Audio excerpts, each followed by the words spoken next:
Андан кейін пайғамбар айтады: "Аувалу ма юхасабул абду яумал қияма." Қиямат күні адамдың ең бірінші сұралған нәрсесі намаз дейді да пайғамбар. Демек, урматтуу мусулман туғандар, қияматта адам бірінші намаздан сұралады. Пайғамбар егер намазы жақсы шыққан болса, башқа іштер де жақсы шығады дейді. Егер намазы дұрыс емес болып қалса, намазда кемшілік бар болса, демек башқа іштер де ошондой болып қалады. Андықтан урматтуу мусулман туғандар, бірінші намазға адам көңіл буруш керек да. Намаздың оқылышына қандай болып жатады, не болып жатады, эмне үчүн окуза, кантип окуп атат, же окубай койсо эмне үчүн окубай атат. Аллах ушунун баардыгын сурайт эптен. Адамдардан сурайт. Пайгамбар саллаллаху алейхи вассаламдан келген хадистердин биринде Аллах Таала адамды берген нерселерден сурайт. Пайгамбар айтат: Аллах Таала адамдарга 5 бал намазды фарз кылды деген да. Ким ошол 5 бал намазга эми бекем болсо, 5 бал намаздын даратын сонун мыкты кылып алган болсо, рукузун толук кылган болсо, саждасын толук кылган болсо, ичинде хушузун Аллах Тааладан коркуп толук аткарган болсо, намазды чырайлуу кылып өзүнүн убагынан кечиктирбестен убагында окуган болсо дейт пайгамбарыбыз, Аллах Таала ага убада берет. Ал пендени кечирем деп убада берет. Бирок пайгамбар айтат: ким ошол берген нерсени, Аллах берген нерсени, намазды өз убагында окубаган болсо, рукузун толук кылбаган болсо, бая тоок чоккандай кылып эптеп септеп тез кылып бүтүрүп койгон болсо. Кээ бир адамдарды көрөбүз, намаз окуганда ушундай, тез руку туруп жетишпейт, саждадан туруп отурган жетишпейт, кайра кетет. Андай эмес. Ар бир туруш керек. Рукудан турдуң, саждага бардың, шашпай, кайра отурдуң, шашпа, кайра бардың, кайра шашпа, турдуң, шашпа. Ар бир намазды чырайлуу кылып шашпай окуш керек. Эгерде кайсы бир адам ошо намаз өз убагында окуган болсо, руку саждасын толук кылбаган болсо, дааратын толук албаган болсо, Аллах Тааладан андай убада жок. Аллах Таала адамды кечирем деген убадасы жок. Кааласа кечирет, кааласа эмне кылат деди? Азаптап коет деди. Андыктан урматтуу мусулман туугандар, намаз окугандык эң чоң жакшылык да. Намаз окугандык өтө бир чоң азапка себеп болгон иштердин бири. Аллах намаздан биринчи сурайт да. Эй пендем, убакыт бар эле го сенде деген. Ушунча өмүр бердим, ушунча жакшылык бердим, ушунча ырызкы бердим, ушунча бала чака бердим, ата эне бердим. Сага жашоодо аброй бердим, намыс бердим, канча деген жакшылыктар жетишти. Неге мага шүгүр кылып намаз окубадың? Не үчүн мен разылыгымды издеп намаз окубадың айтам. Андыктан урматтуу мусулман туугандар, намаз окугандар намазга аракет кылыш керек. Намаз окугандар намазын жакшыртып, андан дагы жакшыртып өстүргөн аракетин көрүш керек. Пайгамбарыбыз, сахабалар намазды кандай окуган? Пайгамбарыбыз намаз окуп атканда ушунчалык намазга берилет болчу. Пайгамбарыбыз намаз окуп атканда бая меш печкадан гүйлөп үн чыгат. Же болбосо алымдар айтат, суу кайнаганда буркулдаган үн чыгат. Пайгамбарыбыз намаз турган ушундай көкүрөнүн үн чыгып турат болчу. Пайгамбарыбыз менин рахатым, бейпилдигим, тынчтыгым ошол намазда деген да. Биз намазда турганда чарчап кетебиз го. Пайгамбар саллаллаху алейхи вассалам намазда турган сайын рахат алат болчу, эс алат болчу да. Мамиледен ошол рахатын, бая дамын, лаззатын сезет болчу.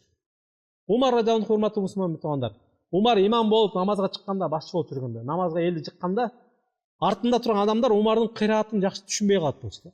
Себеби Умар намазга турганда ушунчалык берилип кетип, көзүнөн жаш агып ыйлагандыктан оозу бая тили бир аз кармалып, кыраатты жакшы угулбай калат эле ыйлагандыктан. Сахабалар намазга турганда ушундай болуп, тикке турат эле дагы, кыймылдабай эч жакка карабай турат болчу. Урматтуу мусулман туугандар, пайгамбарыбыз айтат, эң жаман ууру бул намаздан уурдаган адам деген да. Намаздан уурдагандык деген кандай? Намазда турасың, биякты бир карайсың, биякты бир карайсың. Эки жакты карап, элдин баары сажда кылган жерди карасаң, биякты карап, эки жакты карайсың. Пайгамбарыбыз намаз адамдын келип намазынан, шайтан келип намаздан уурдайт деген да. Эки жакты бурулган сайын шайтан уурдай берет деген. Демек эң жаман уурулук намаздын уурдаган уурулугу. Урматтуу мусулман туугандар, адам намазга келерде беш эмне кылыш керек? Хушу болуш үчүн намаздын эң токтобой турган бир рукуну эмеси бар, важиби бар да. Адамда намазга кирген баштап чыкпай турган бир милдет болгон нерсе ал хушу деген сөз. Аллах Тааладан коркуу менен намазды, ошол өзүнүн ордуну менен намаз окуу деген сөз да. Ошол хушуга жетиш үчүн алымдар айтышат. Биринчи намазга келерге азан болду, азан айтылардан алдын бир сыйра даярдан, өзүңдү ошого даярда, намазга даярда дейт. Айшеңиз айтат, азан айтылганча пайгамбарыбыз биздин ичибизде, үйүбүздө кадимкидей жүрө берет болчу, аралашып чогуу жүрө берет. Бирок азан айтылгандан кийин пайгамбар дароо башкача болуп өзгөрүп кетти эле, как будто биз пайгамбарды тааныбагандай эле болуп калат экен. Пайгамбар бизди тааныбагандай эле болуп калат эле. Демек намазга барарда өзгөрүп калат. Урматтуу мусулман туугандар, намазга барарга бир аз эртерээк келип, колдон келсе мечитке келип окуш керек намазды. Себеби мечитте береке бар, Аллахтын рахматы бар, мээрими бар, жамааттын өзүнүн берекеси бар да. Мечитте турганда келип шайтан жалгыз адамды азгыра албайт. Азгырып кетет, мечиттеги адамдар көбүн азгыра албайт. Ошон үчүн колдон келишинче мечитке келгенге аракет кылыш керек. Келгенде да алымдар айтышат, эртерээк кел дейт. Колуңан келип эртерээк кел. Эртерээк келип бир аз дуа кыл, кирип 2 рекет намаз оку, анан зикир кыл, Куран окуп, намазга чейин бир аз өзүңдү адаптация кыл, жүрөгүңдү бир аз жумшарт, жибитип тур. Намазга турарда ошону кара. Намазга келерде урматтуу мусулман туугандар, биз бир күндө 20 рекетте демек 20 жолу Фатиханы окуйбуз. Бирок кээ бир мусулмандар бар. Ошол Фатиханын маанисин, бая тафсирин ичиндеги жөн эле кыргызча маанисин дагы түшүнбөгөн мусулмандар бар. Ушунча намазда туруп жараткан менен байланышабыз, сүйлөшөбүз, ушул Фатиха аркылуу сүйлөшөбүз. Бирок маанисин билбейбиз. Демек, Фатиханы бир сыра үйгө келерде намазга карап, ичинде кыргызча котормолорду карап коюш керек. Алхамду роббил аламин маанисинде, Ар-Рахманир Рахим маанисин кандай, Малик яумиддин, Ияка набуду ва ияка настаин, Ихдина сиротал мустаким. Ошол акырына чейин кандай мааниде бул? Аллах ошол аятты айтуудан бизге эмнени максат кылды? Бизден эмнени талап кылды, эмнени бизден каалады деген нерсени түшүнүп коюш керек.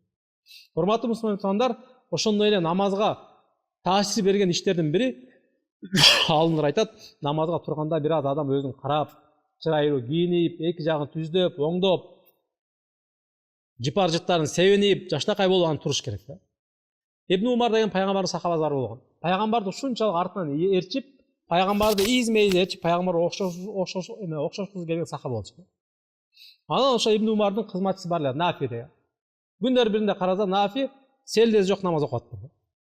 Анан намаз бүткөндөн о Нафи, Куранда Аллах Таала намазга турганда, намазга киргенде кооз кийимиңерди кийгиле деп атпайбы? Кана сенин баш кийимиң эмне чечип койдуң Нафи дейт. Демек, ар бир жерде падышанын астына барганда кандай барабыз биз? Урматтуу адамдардын астына кандай барабыз? Тойго барганда кандай барабыз? Намазга келгенде кандай келебиз? Аллах Таала аламдардын падышасынын астына келгенде кандай келебиз? Адам ошол нерсени бир аз өзүнөн өткөрсүн дейт алымдар. Ошондой эле урматтуу мусулман туугандар, намазга турганда акыркы намазымдай деп окуган аракет көрүш керек. Ушул намаз менин акыркы намазым. Ушул намаз менен коштошуп кетем, жаратканга ушул намазым барып чечет. Чечүүчү ролду ойногон намаз мына ушул деп окуш керек дейт. Пайгамбар саллаллаху алейхи вассалам элдерди намазга сап тизгенде, мындай тизет эле. Тегизденгиле, сапты тегиздегиле, түздөгүлө тизет эле да. Андан кийин саллу салатал муадди.